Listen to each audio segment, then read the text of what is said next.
human being is a tremendous possibility. If you do not know how to harness this possibility, every possibility will become a problem.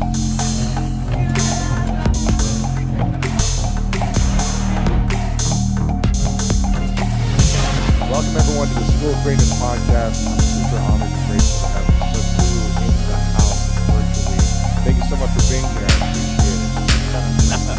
Yes, we were just talking about how we have similar lives crossing from across the world. You've been to my home state many times, Ohio, Columbus. You're a big fan of aviation, and I've been near your city as well. I've been to Chennai in India. Actually, a few years ago, I went study meditation in India, and I guess there's a meditation instructor. I don't know how much you consider it for a few weeks of practice, but I am in my path of learning and educating myself on how to master the inner engineering that we all have. So I'm super grateful for you because you continue to stand for peace, you continue to stand for awakening consciousness, and for living a better life. And I love the fact that you are a symbol of childlike energy in the world. Fun, play, and… Why aren't adults fun? What happened to them? Exactly. I love that. I mean, adults, as you know, get caught up in a lot of things that aren't their true nature. And why is that? Why is that, do you think, that we forget how to play and think like a child?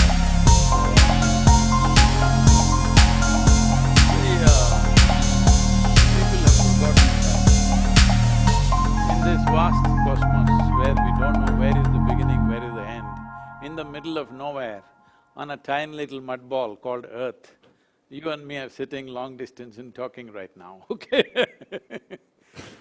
So, and for the kind of creatures we are not even a speck of dust in this universe. But we have an individual experience. This is the magnanimity of creation, that it's given as an individual experience, though we are nothing. Tomorrow if the whole humanity evaporates, nobody will miss us in this cosmos, that's how small we are. But we have an individual experience. So this individual experience, human beings have taken it rather too seriously, as if they are the beginning and end of the world. The center of the world, yeah. Yes, they thought they are the center of the universe. So this misunderstanding makes them believe as they grow up or as they degenerate, I would say. They don't really grow up. Because at the age of 5, if you're so joyful and energetic, by the time you're 30, you should be ecstatic and bursting. But if the reverse has happened, this is degeneration of life. So this degeneration happens because people take their individual existence rather too seriously. They don't understand, before you and me came here, countless number of people who thought they were smart and they were strong and they were beautiful and they were wonderful, they're all topsoil now. Countless number of people. And you and me also will be one day, unless our friends choose to bury us really deep, fearing that we may rise from the dead or something. So, we have taken our individual existence too seriously. Because of this, life has taken a back seat. Our physical structure has taken front seat, our psychological structures have, gone to the stratosphere, but the life that we are is somewhere, which is not even in most people's experience. So this is the whole problem. When you were a child, you were just a piece of life. Slowly, you took your personality so seriously, you took your boundaries of your form so seriously that you think this is it. So till death knocks on their door, they don't realize that this is not it. And I've learned that in some cultures, they focus on death multiple times a day to bring them back to that moment of, this is the only time we have, make the most of this moment, don't take things too seriously. Do you focus on death a lot throughout your days, or is that not something you think about? I live death all the time. You're on a motorcycle. Not just that, motorcycle I live. Yeah. Just now, if you do not know this, I just released a book on death. Really? Do you know this? Yeah, it's a bestseller in India right now. Wow. So Is it here in the USA yet? I gotta get a copy. We will send you a copy, but it's not released in USA. It's only released in by Penguin India, because USA we are releasing another book, so this has been stalled. In US we are releasing a book on karma. Perfect. I need both. So the book is about, it is only for those who shall die, that's how it is titled, Death, a book for only those who shall die. Because most people think other people die. They don't realize we die.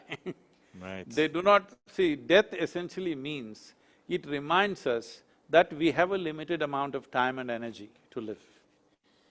Nobody has unlimited time or unlimited energy. If one is constantly conscious of this, definitely they will organize their life and they'll prioritize their life in much better way than the way they're doing it right now. This is a fundamental… Death does not mean something else, not some terrible thing. Death simply means, it is clearly reminding you, you have a limited lease of time and energy. That means you need to organize your time and energy to what is most valuable for you, not do one more thing that is not necessary for yourself or anybody around you. And because people think they are forever, they are in some restlessness all the time. I think they just put up a poem which I wrote 3-4 days ago. It's called Life. The most restless ones rest so well when life is taken out of them, as if the only curse was life. What does that mean to rest so well? You mean sleep so well or live so well that you feel restful? Oh, even in sleep they're rolling all over the place, huh? They're not sleeping well. No, no. They need to either drink or pop a pill to sleep, most of them. So how do we get to a restful place? Is it more about our thoughts? Is it more about our heart, our soul, our karma, our physical body? What's the place to start for rest? See, right now generally people's understanding is rest means sleep. Wakefulness means something is happening. No, you have to make your wakefulness also restful. It is just like if you have an automobile who's running at a very high RPM all the time, it'll naturally wear itself out. So it's important that you run cool. So if you are running at an easy pace, your efficiency will go up, your ability to do things will go up, your competence will go up in everything. Above all, the number of hours that you sleep will go down dramatically. See, for most people who are practicing inner engineering practices, their pulse rate is somewhere between 45 to 65. Really? Many of them… Yes, many of them below 45, between 35 to 45, also in sitting states, in restful states. So once your system is going at such an ease, then the need for rest will come down.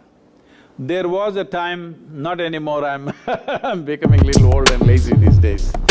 So there was a time, 3 days and 3 nights if I don't sleep, I will still be perfectly normal. Still doing all my activity. Whole night I will drive, next day whole day I will teach, whole night I will drive and again I will teach, like this. These days I can do one night, next day I will need to rest a little bit. Right. You take naps throughout the day now. Yeah. No, no nap. I'm joking. For almost 25 years, more than 25 years, my average sleep time is only 2.5 hours. Today I'm sleeping between 3.5 and 4.5 hours. Getting lazy. Getting lazy. Wow, yeah, I think I did a 5-mile run yesterday and my average heart rate was over 165. So I wonder if I can do… Now I'm pushing it pretty hard on my so I wonder, is there a way to work out hard to keep the heart rate lower than normal, even while you're pushing almost? The important thing is how you use easily oxygen and nutrients distributed to the cellular level. That will determine. See, this is not been… Generally they are not thinking on these lines, they are always thinking about increasing the lung capacity.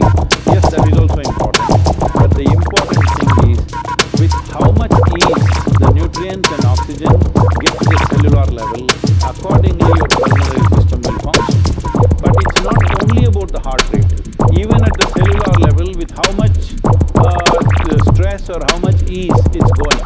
This can be determined. We have what is called as a cobra test for people. Would you like to go through cobra test? Uh, getting bit by a cobra.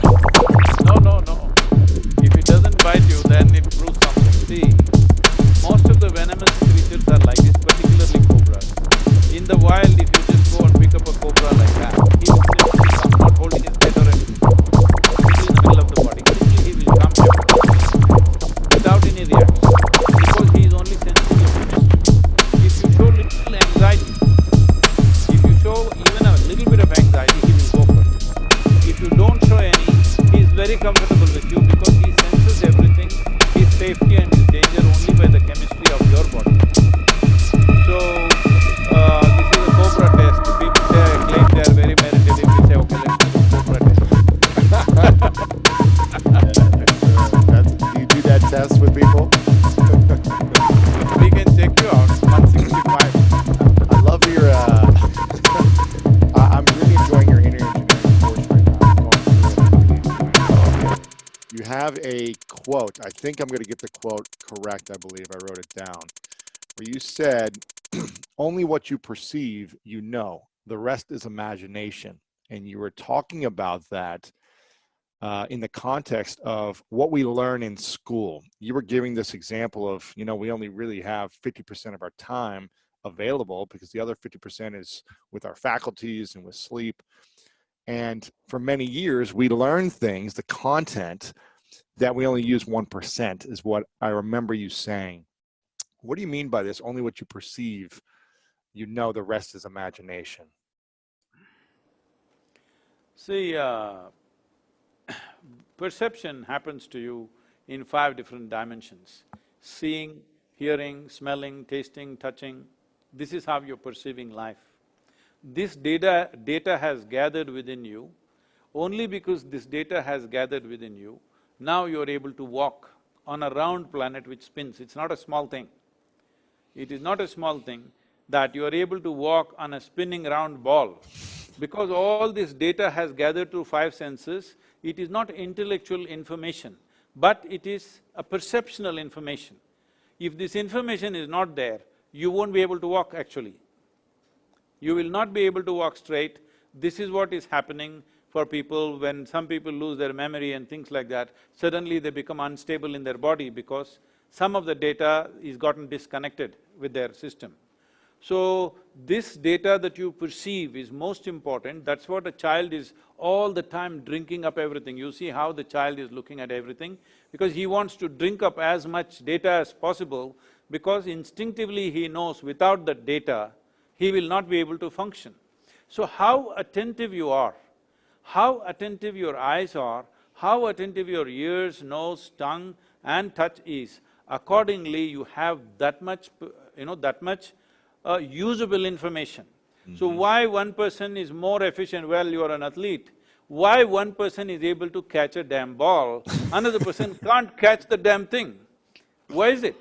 Because that level of attention of exactly how that ball will behave, how you can anticipate where it will go, this is not there. Intellectually, suppose you have a PhD in football, you think you can play football? If you have a PhD, no, I think you need to experience it as well. If you just study it Yes. only, yeah. No, that is not experience, it's perception. You're watching it out of your keen interest, you're watching exactly how a ball moves. You may not be thinking the physics of it, but you're watching it and perceiving it. Because of that perception, you know something that you cannot know by reading 100 books about it. That's true. You've got to experience life. Of course. You've got to That's the experience only it. reason we are here. To experience life as profoundly as possible. Absolutely. What do you think is missing in the world the most right now, especially here in America? There's a lot of, we have Corona, and then people feel like they're suffering, they're angry, they feel unjust with a lot of different things that are happening. What is missing in the world? See, talking about those situations in America, America has an unfortunately very cruel history. Whether whether it concerns the Native Americans or the African Americans today, there's a very cruel history. By trying to put it under the carpet, it'll keep popping up. We have to come to terms with it. Everybody has to come to terms with it. Some remorse, some settlement must happen. I think that expression of remorse has not happened, so it keeps popping up. Well, this one policeman's inhuman act is not the real thing. The real thing is, it's there in the air. Because whatever has happened in the past, certain number of people have resentment about it, and another set of people, somewhere, maybe not exactly for me, maybe it may be wrong for me to say this, but somewhere they think that's a natural order of life, that's how it was supposed to be. Somebody had to die, somebody has to be a slave, that is how it is supposed to be. That must go. We must understand, historically, every one of us have made mistakes. We must bow down to our own mistakes and say, we are sorry for this, let's see how to create a new nation, a new world. This much sincerity and humility should come in every human being. Otherwise, one set of people are resentful, another set of people think they deserve it, then how will this go? Do you feel, talking about mistakes of the past, I've made a lot of mistakes in my past personally in just different ways, from my business to relationships to family dynamics, a lot of different things. And I'm constantly trying to learn to be better every day. Do you feel like you've made a lot of mistakes in the past that maybe you regret, or you think to yourself, oh, that was pretty stupid of me to do? Or have you always been this enlightened?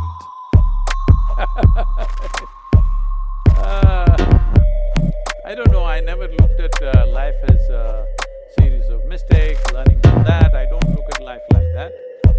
Well, have you made some dumb decisions here and there, of course, but I wouldn't see them as mistakes, I just see them as part of growing up and becoming more mature, because enlightenment is one thing, you see things clearly, but still operating in the world you need wisdom. Wisdom you have to earn it with experience, there is simply no other way for that. So you must stumble and fall and learn and grow and just go through life? Not necessarily, I would not say it is necessarily so, because today it has become fashionable with all these management gurus and all saying, you must learn from your mistakes, you must learn from mistakes. That means you must keep on doing mistakes. I don't believe that you must learn from your mistakes. I would rather live a life where I don't do any mistakes. Because life is so brief, you do a bunch of mistakes and then you will learn, and where will you use it? In the grave? Too late. So learn from other people's mistakes, yeah. Yes, of course. That is what being human means, that we can learn from other people's experience. From history we can learn. We don't have to do all those things once again. And especially you are from the aviation state, if you are trying aviation or if you're trying skydiving or something, if you don't do things right the first time, well, that'll be the last time. People talk about suffering a lot, and I know you address this in your training, in your course, and a lot of your social media content. You get interviewed on this a lot. When I went to India to study meditation for my brief time in my beginner mind of meditation, I was told that suffering is the obsessive self-centric thinking that we have about ourselves, the obsessive self-centric thinking. And when we focus on ourselves, then we suffer. I don't know how accurate that is in your mind or in your practice and philosophy, but what is suffering and why do we have it so much? See, there are two faculties in a human being which are unique to human beings only. No other creatures have these faculties. This is a very vivid sense of memory and a fantastic sense of imagination. So what is it that human beings are suffering? Just check out with any suffering human being.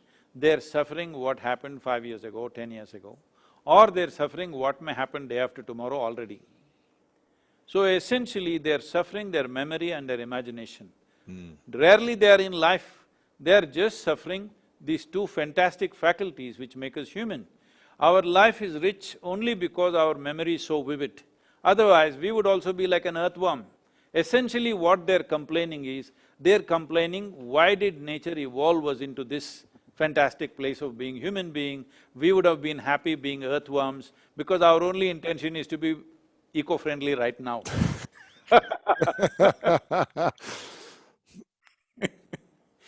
Earthworms are very eco-friendly, they are very peaceful, but the possibility is only that much.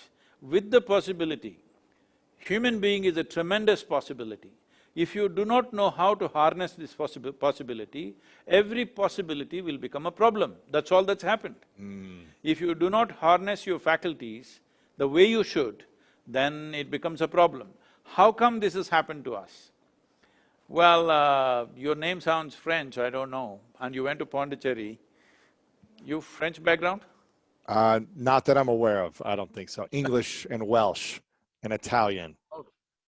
Okay, but your name sounds French. Huh? Lewis Howes, yeah, I'm not sure. Okay, but you went to Pondicherry, which is a French place. Yes, I did go there, yes. Anyway, now that you said English, anyway, an Englishman called Charles Darwin, you heard of that guy? Of course. You have no problem with him in Ohio? Because No. we come from Tennessee, we are in Tennessee, that's why I'm telling you. Yeah. So, Charles Darwin said something like this, I'm simplifying it, oversimplifying it, but something like this. A goat could have become a giraffe over 1,000,000-year time. A pig could have become an elephant over many more million years. But a monkey became a man rather too quickly. So quickly that anthropologists are looking for a missing link which they have not found. Actual difference, the DNA difference between a chimpanzee and a human being is only 1.23%. 1.23% is not too much of a difference, isn't it? So physiologically, that's how close we are to a chimpanzee.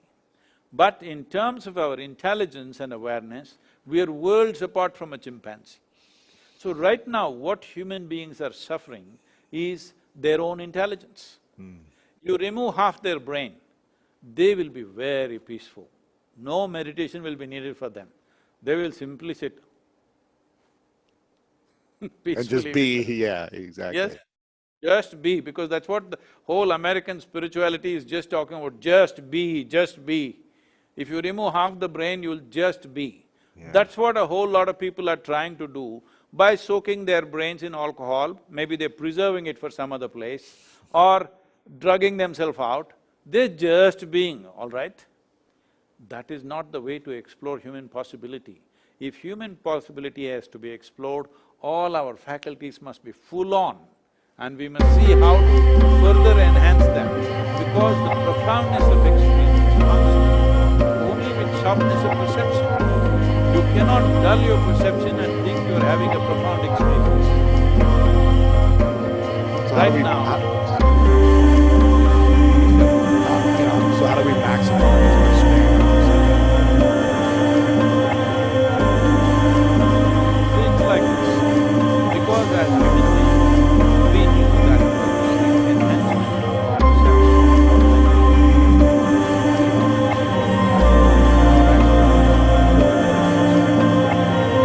we want to see the virus, so we made a microphone.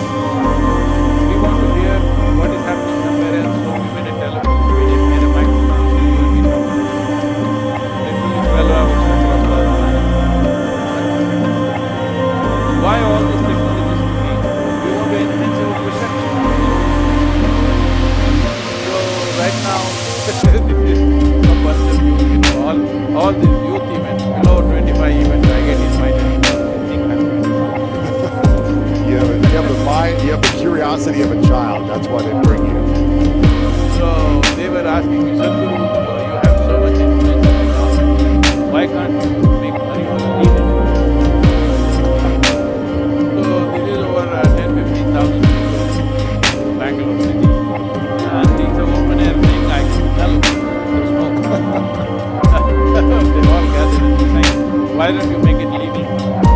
I said, why just marijuana? We will make cocaine also legal, meth also legal, whatever else you name it, I will make all the things. But why do you want to? Because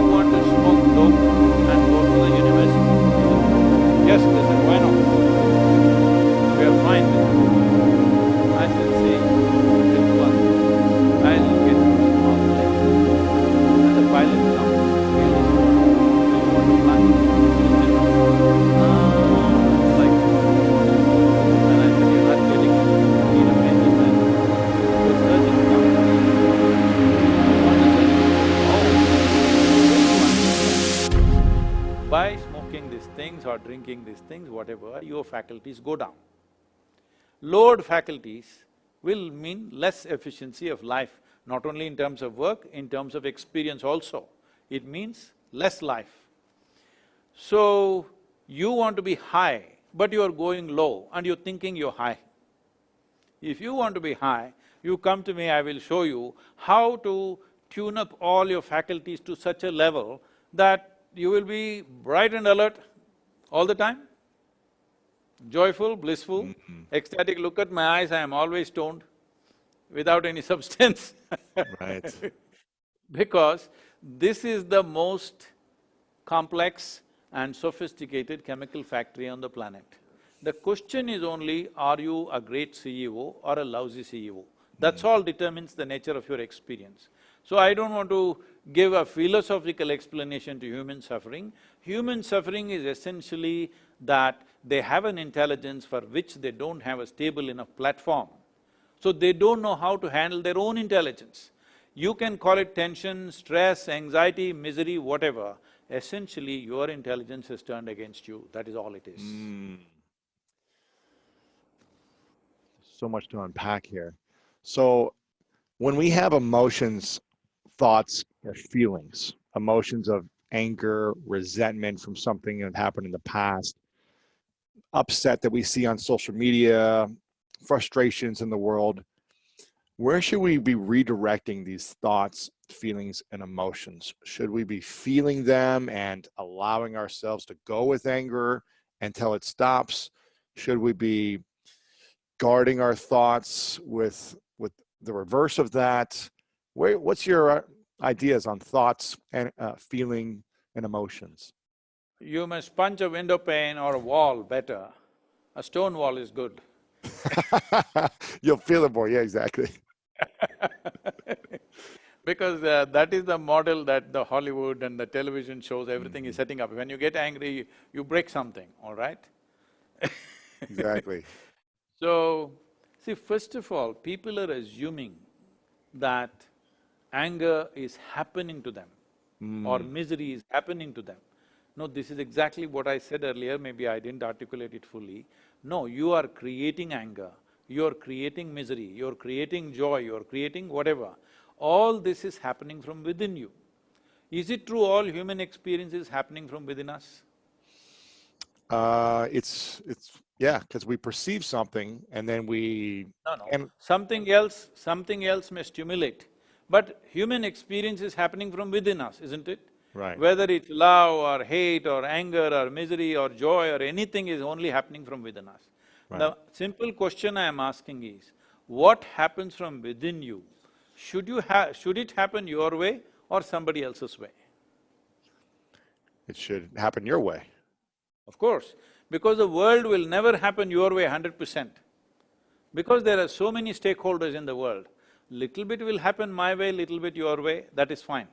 But what happens within me must happen my way. If what happens within me does not happen my way, this is the worst form of slavery, isn't it? Wow. Somebody decides what happens within me, somebody decides where I should sit, this is slavery, everybody understands this. Now somebody decides whether I am happy or unhappy, isn't this the worst form of slavery? Yeah. So this is the liberation that humanity needs to work at. This is what inner engineering means. Inner engineering is not some mechanical process, because engineering means this essentially. You will say something is well engineered only if it works the way you want, isn't it? If this one doesn't work the way you want, what the hell are you expecting other things to work the way you want? Just an accident. When you live accidentally, anxiety is normal. Yes, it's every day. But when you're living on purpose and intentionally and mindfully, No, I would use those words. right, what words you use? When you say purpose, intention, mindfulness, their mind is full all the time. My mind is just empty all the time, nothing happening, nothing. That's why I wear a turban.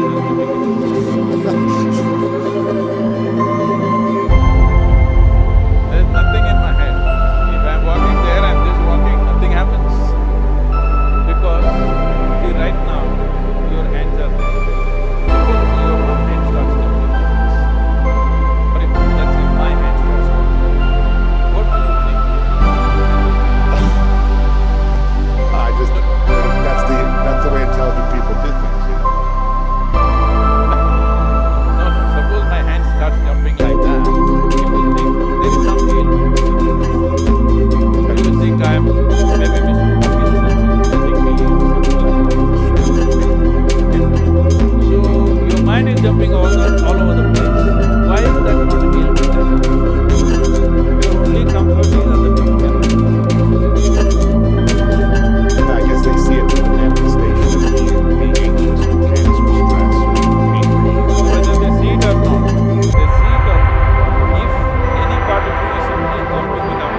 creating.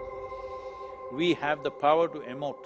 We can make it love, we can make it joy, we can make it ecstasy, but people have chosen to make it tension, anger, resentment, hatred, they've turned it that way.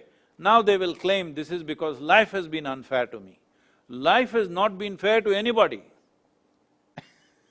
especially not me. Life is not fair to anybody. Life is simply rolling. It's for you to learn to ride it. Sometimes we're in uncomfortable situations, sometimes we're in comfortable situations. Sometimes we're in situations where we know exactly what to do. Sometimes we're in situations where we don't know what to do. Sometimes somebody else is controlling the situation, sometimes you're controlling the situation. This is how life is.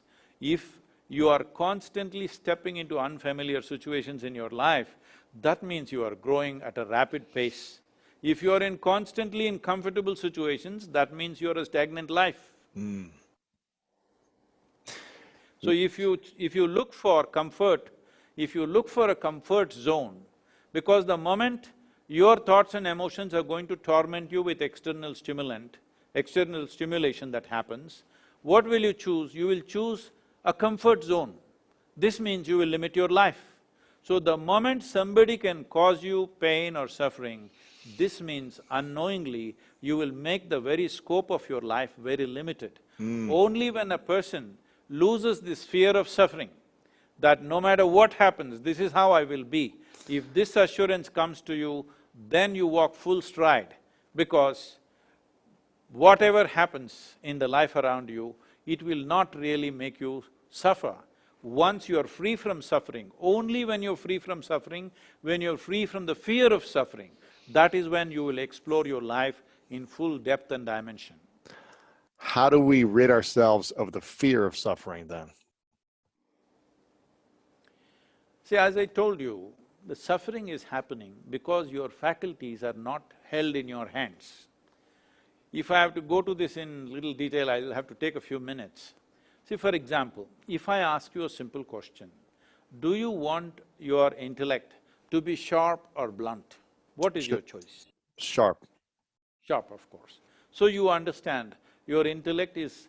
the sharper it is, the better it is, it's like a knife. So if it's like a knife, it's a cutting instrument. So if you give anything to your intellect, it will dissect everything and see, this is the nature of our intellect. You don't have to physically dissect, but it dissects everything and sees what is this, what is that. This is the nature of the intellect. Without dissection, it doesn't know because it is a knife, it's like a scalpel. It must be sharp. A knife that is not sharp is no good knife, isn't it? Right. So… It's good for butter. Yeah, that also depends. If it just comes out of the refrigerator, even that it won't cut. So, if you're using a knife to do everything, let's say you eat with a knife, you brush with your knife, and you do everything with your knife, of course you will be bleeding. That's all that's happening. Only one dimension of intelligence within us. In yogic way of looking at things, we look at mind as 16 parts. This intellect is just one part. Because our education systems are such, which are totally intellect-oriented, human beings largely are using only one dimension of their intellect to do everything. You use a knife to stitch your clothes. What will you wear? Only tatters. See, that's what you're seeing in Los Angeles right now. Half the people are wearing tattered clothes. Maybe they used a knife to stitch their jeans. Exactly, with holes in them, yes. So if you use a knife to stitch, that's what will happen, all tatters. Right now, human life is in tatters, mainly because of this. Instead of using a needle, you're using a knife. So intellect is a very good instrument of survival. If you want to survive on this planet, you need a sharp intellect. The sharper it is, the better you will survive. But that will not make life, that will not put everything together. Right now, because through intellectual process, people are trying to handle everything. With so much care, they're trying to do everything right, and a blunder. The result is a blunder. Everything right, but the end result is a big blunder because you're using a knife to do everything.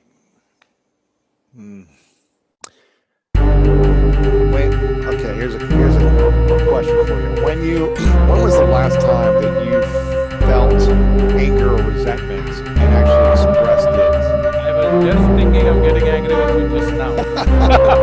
Perfect. Bring it. I love that. See, the thing is, Boris, I did not give this that somebody can make me happy, somebody can make me angry, I have not given that privilege to anybody. It's not that I'm incapable of all these things. If I want, I can be all those things. But I have not given this privilege to anybody. They can't do something to me and make me angry. No. I have not given this privilege. Did you have that experience? Give that privilege to someone who at a certain point where you Till I was 23, 24 years of age, from the age of probably 11, 12, I was always 24 hours angry. really? Yes. Because I was on this binge of what is justice and injustice. So once you start looking what is justice and injustice, just about everything in the world is unjust. Everything makes you Small, angry. small things. Yeah, everything, anything unjust, it makes me angry. And everywhere I see, whether at home, school, on the street, in the society, in the country, in the world, wherever I see, I think this is unjust, this is unjust, this is unjust. So much injustice, always angry. Right. I mean, I feel like there's a lot of people in America and the world who a lot of things make them angry and there's a lot of injustice for people. But when did you shift? How did you come to that realization that this no longer works for you? It doesn't work for anyone. But for you personally, when did you realize? See, the reason why people anger is some kind of righteous anger. Right now, America is cheating with anger, and they think it's righteous anger. This is it takes some horrible things to humiliate them. There's not enough courage or not to humiliate yourself into action. Something has to poke you to get angry and then it impels you into action. So that kind of action sometimes will produce results, of course. But if you want genuine results, which is good for everyone, you must do it when everything is right. But when everything is really comfortable, nobody does anything. When something horrible happens, then we will get angry and propel ourselves into action. Right now, this propelling yourself into action is anger. How long will you keep it up? You cannot keep it up can't keep it forever. up long. Yeah, you get tired. Yes. If you keep it up forever, you will destroy yourself and you will destroy everything around yourself. So, anger is become valuable because most people are so lethargic in their responses. Once in a way when they get angry, they feel empowered and seem to be doing right things once in a way. You must be doing those right things all your life, then by the end of your life, everything might not have changed, but you would have made a difference. That's the way the world works. So man. So if people are lethargic and comfortable a lot of the times and they're unwilling to choose love and act with love to make a change, how do we get people to wake up when things are calmer so that they can act with love and get the change and the results they want? See, today, this whole movement, what you're seeing as inner engineering, is a movement from religion to responsibility, in a way. Essentially what I mean is, religion means people are thinking responsibility is somewhere up there. Where is that up? Nobody knows, all right? You just have to believe where is that up. But now you're sitting in California, I'm here in Tamil Nadu. If I look up, I'm looking up in one direction. If you look up, you are looking up in another direction. So my up is different, your up is different.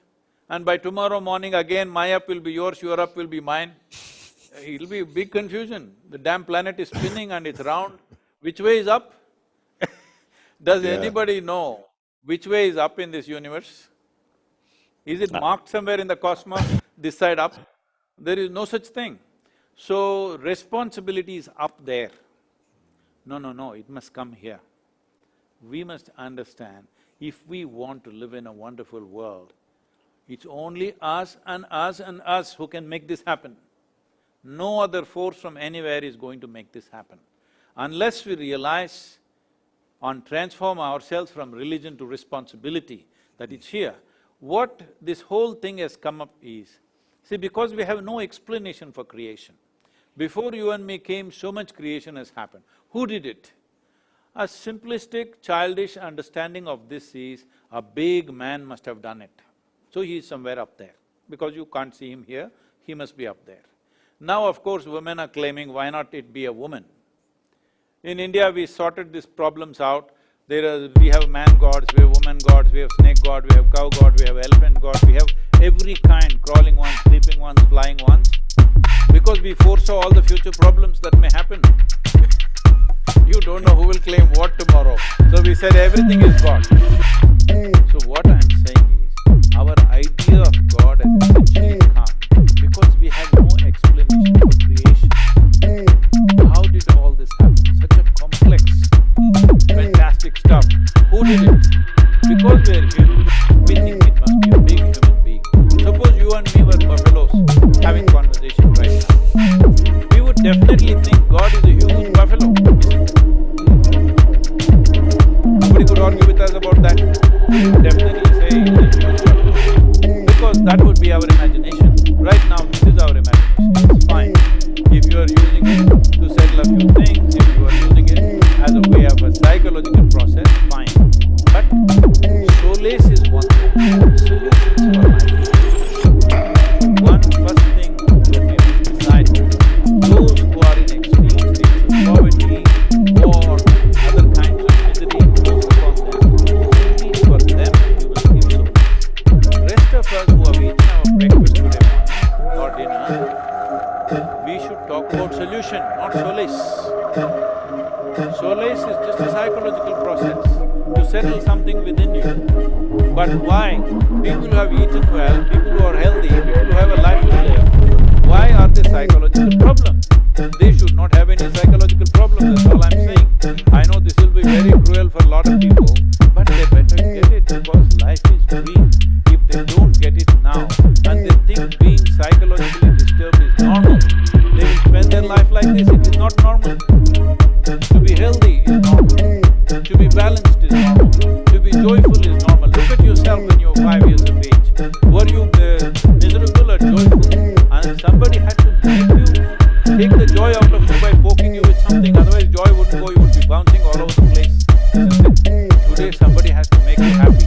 Somebody has to work hard to make you happy. At that time, somebody had to work hard to make you miserable. Today, somebody has to make you work hard to make you happy.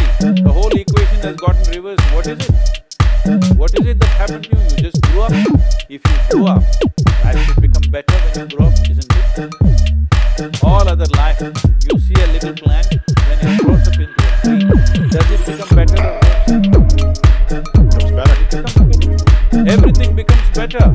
Only human beings are saying, oh, childhood was so fantastic, my adulthood is misery. Why? This must be the best time. The old age must be the most fantastic time. But what I'm hearing you say is we've allowed our inner engineering to not to be broken, and we allow it to stay broken with our thoughts and our emotions and our feelings, and we don't take care of it. See, as a society, as a culture, as a generation of people, we have not given enough significance to the life that we are. Our whole business, you ask any child today, he knows where that galaxy Z163 is, all right, because he's seen it on the phone screen. But he doesn't know a damn thing about himself. You do not know the fundamental mechanics of how you function. For example, let me put this in a very simple way. Right now, I will give you a simple exercise. Next 10 seconds, you should not think about a monkey. Do not think about a monkey.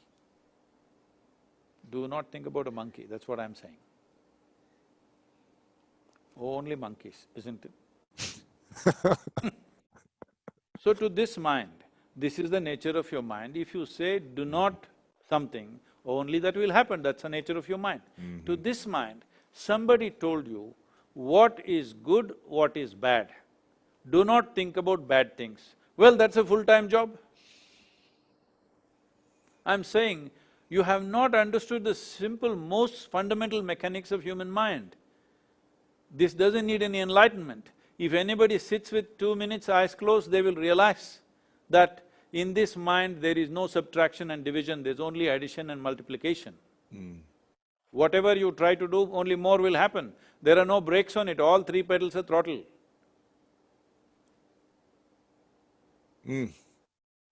I wish we could go for another 6 hours, but I want to be respectful of your time. And I have many, many questions that I know I'll always want to ask and continue to learn and improve in my life, and I know my audience will want to ask as well. But I want to be respectful of time and finish with a few questions. This is called the three truths. I ask this question to every guest that I have on at the end. It's a hypothetical question. So I didn't hear the three what? The three truths. Oh, three truths. A truth. It's a hypothetical question. But there's only one, huh? Well, okay, perfect. Well, here's the question, and you can share with yours if it's one or three. Imagine you have lived your life fully, and you've gone off to do everything you want to do. You've lived many more years, but eventually you must go. Your body must go. And for whatever reason, Sadhguru, you have to take all of your teachings, your books, your videos, this interview with you when you pass, for whatever reason, hypothetical. And you get to, before you go, write down 3 things you know to be true about all of your life experience, about lessons, about what you'd want to share with the world that we would all have access to. And this is all we would have access to from your wisdom. What would you say are those 3 things for you? And maybe it's only one thing, but what would you say are your 3 truths? Well, I'm anyway planning to do that. What you said, take all the books and videos and everything. Because all the idiots around me, if they don't get the point when I'm alive, they're not going to get it after I'm gone. Oh, there you go. So, books and videos are only inspirational. That will never convey truth. It will only inspire them to seek. So that seeking, I clearly know that I have instilled in millions of people. That seeking will live on. It doesn't take books and videos and stuff. It'll anyway live on because the seeking is not about me. The seeking is the fundamental nature of every human being. The fundamental intelligence within the human being essentially seeks. So the seeking is destroyed by making them believe something all the time along the way. This is right, that is wrong, that is God, this is devil, like this. Beliefs and beliefs and beliefs, and you block the seeking. So my whole work has been to unblock those blocks so that people become seekers. So if they have become seekers, they will anyway continue to seek. If they haven't, well, all the best for them, what can I do? Okay. So is that one truth then? Become a seeker? No, we can explore all the other two also. Perfect. Different doors to the same building. Different doors to the same building. Got it. I want to encourage everyone to get in your engineering, because as I'm going through right now, I'm really enjoying the philosophy that you're sharing with everyone. Where can we go to get access to this and follow you on social media? I've got a couple questions left for you, but I want to make sure everyone gets access to this. This way for them to continue. One thing is, right now, if you are a frontline worker working for the COVID virus, then it's offered free to everybody. Otherwise, it's offered at half price because of the virus situation. So millions of people are making use of it. They should go to Innerengineering.com. innerengineering.com. Yeah. That's where it is. So it's available there, and through it as quickly as possible. They should spread it. Let's say 7 days, within 15 days if they go through it, it's most impactful. Now in the next few days, we are adding an extra bonus, extra day, 8 days, eighth session, which will come on day 4 or something, where we're teaching some practices mainly to enhance the immunity of the system. Considering these times, right now we can't be locked down forever. The only way for us to get back, we don't know a damn thing about this virus. I have been looking at every scientific studies, every day 128 new papers are being released, scientific papers. That means we don't know anything. Every day little they're learning. So, if you look at it, we don't have a clear statement, this is the nature of this virus, this is what it can do, nobody has said that. So the only instrument that we have is a strong immune system if you have, you know you can pass through this. So as a part of this, we're introducing one more extra session which must go in within the next few days, that there will be a series of practices that one can learn in one session, which will enhance the immune system. Here, we have taught to millions of people in rural India, which is making a huge difference. Yeah, that's powerful. Yeah, I encourage everyone to go get that, and we'll have it linked up on the show notes and everything as well. What are 3 things that you think, 3 habits that you apply in your life that you think are simple habits everyone should be applying for increased happiness and immunity in general? Oh, these are 2 things, happiness and immune. Some people are immune to happiness. I feel like Yes, if you have more happiness, your immune system would be increased as well, so. definitely, if one is exuberant, all systems, including the immune system, will function better. Because we should not understand happiness and joy as just a certain type of emotion. Essentially, when your life energies are exuberant, it will naturally bubble out. You don't have to try to be happy, you don't have to try to be joyful, this will naturally happen. When your energies are exuberant and effervescent, naturally your immune system will work well. So those 2 things are different, but considering the times, I think I should say a few words on the immune system. There are a few simple things that you can do. In India, we have so many herbs and other things in a tropical land that we are using very effectively. I must tell you this, where we are right now, we are near in the western part of Tamil Nadu. Where you went is the eastern part near the coast. This is the western part of Tamil Nadu. In this region, our volunteers have been active, giving a few, a few herbal drinks all around for the police, for the medical personnel and all the whole population, a few million people. And we are also distributing this in various places. Wherever this has been done, in this region of Tamil Nadu, there's not been a single case till now. Though it's rampant in Chennai, there's not a single case here. I cannot claim it's only because of this drink, but this drink has made a huge difference. This drink has nothing to do with the COVID virus, but it has something to do with enhancing your immune system, your system functions better. One simple thing that in United States people can do, if you have a garden, just spend at least 1 hour barefoot in the garden, put your hands into the earth, do something, just connected to the earth in some way, believe me, your immune system will work very, very well. Lovingly, if you handle soil, you must call it mother soil, not dirt, okay? And you handle it, you will see your immune system will go up. This is something we have completely disregarded. All the time on whatever, if you are a woman, you are on 3 or 6 inch heel, if you're a man, you're on a proper boot, never connected to the earth. It's important that you connect to the earth, because what you think is your body is just an extension of this earth. You're just a pop-up on this planet. One day you will pop back into the planet, all right?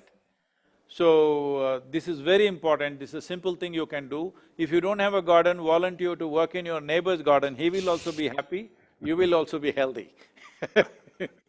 That's one thing.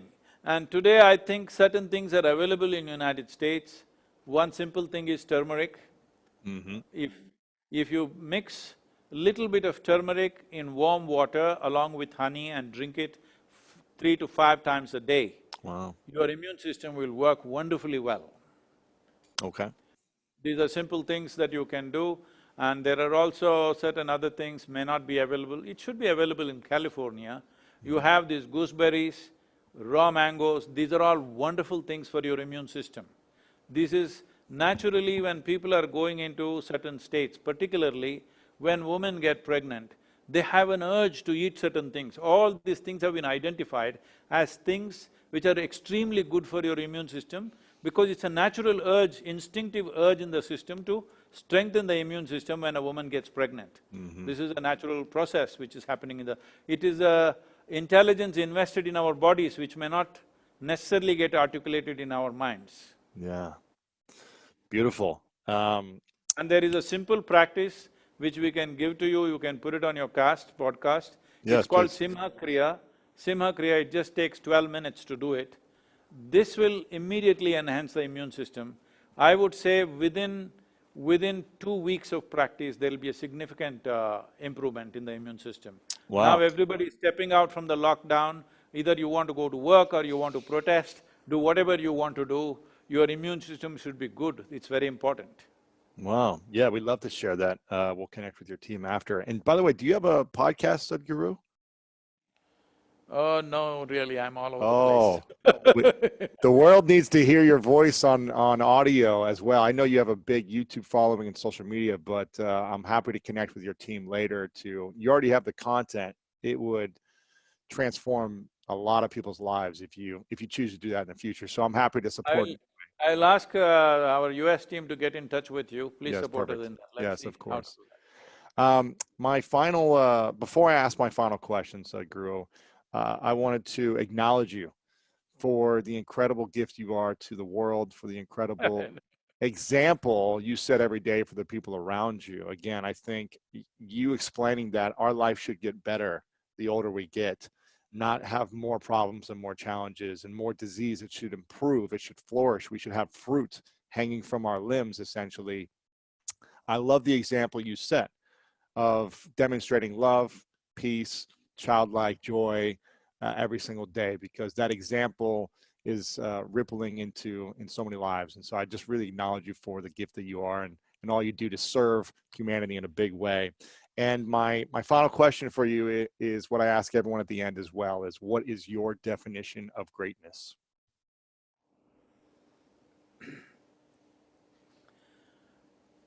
See, we used to print a brochure for inner engineering programs. We would say inner engineering from ordinary to extraordinary. So, these are physical programs at that time when I'm doing this. After 1 or 2 days, they would come and ask, Sadhguru, you said something special will happen, what is it? I said, I never said anything special. The brochure says ordinary to extraordinary. I said, yes, that's what I mean. You will become extraordinary, more ordinary than ordinary people. When you become very ordinary, you just become life. When you just… not one mess in your mind trying to be special, you just ordinary life. Because ordinary life is fantastic, because there's no greater phenomena than the so-called ordinary life. Everybody is trying to be something other than life. Who are those people that you consider as great people? Only those people who broke the boundaries of limitations of their persona, isn't it? Those who operated within their personal context, you don't call them great. It is only those people who operated beyond that. That means they were not trying to direct their love in some direction. They were not trying to become great, first of all. They just allowed their love to direct them. You should never direct your sense of inclusiveness that you have. You allow your inclusiveness to direct your actions. Is it right, wrong, is it successful? There are a whole lot of self-appointed, advisors around you who keep saying, Sadhguru, what you have, you could make billions of dollars, do this, do that, what are you doing? Then what do I do with $1 billion?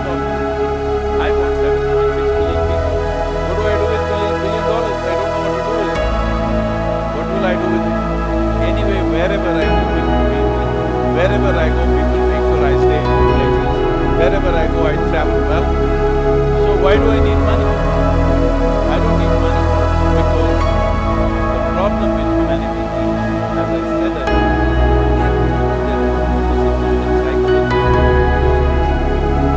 they have a shake to their body, they have a shake to their as I said, inner injury, transform means you destroy the existing form and become a larger form. And then you destroy that, you become a larger form. Continuous transformation means moving from form to no form kind of state. Anybody who showed or exhibited those aspects in their life, at some point they broke their form and did something beyond that, those are the people that you're recognizing as great, isn't it? I have no intention of being great, I'm just fooling around. I love that. Well, hopefully next time you're in Los Angeles, we'll be able to have some food. I'll pay for your meal for you, and hopefully when I come to India, we can connect. You have to pay for my food because every day somebody pays for my food. I got you. I don't earn anything. I got you. And maybe we'll meet up in Dayton someday and go back to the museum. Why not? Dayton will be good, it's been years since I went there. I love that. Sadhguru, thank you so much for your time and for your wisdom. Thank you, Louis. Look forward to seeing I you. hope it's been useful for you. Of course. Thank you very much. We'll catch up somewhere in US. I don't know when I'll make it. I was just thinking I'll take a boat to United States because airplanes are so unsafe.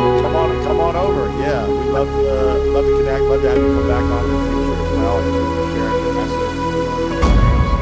What you're doing is inspiring. So thank you. Thank you. I appreciate it, sir. Have a good one. Yeah. Thank you so much for watching this video, and if you're looking for more greatness in your life, then check out this next video right here. And he is okay, no force. Whenever you, okay, and now fully in. And hold. And squeeze a little to the head, because it's nice. That's oxygen in the brain.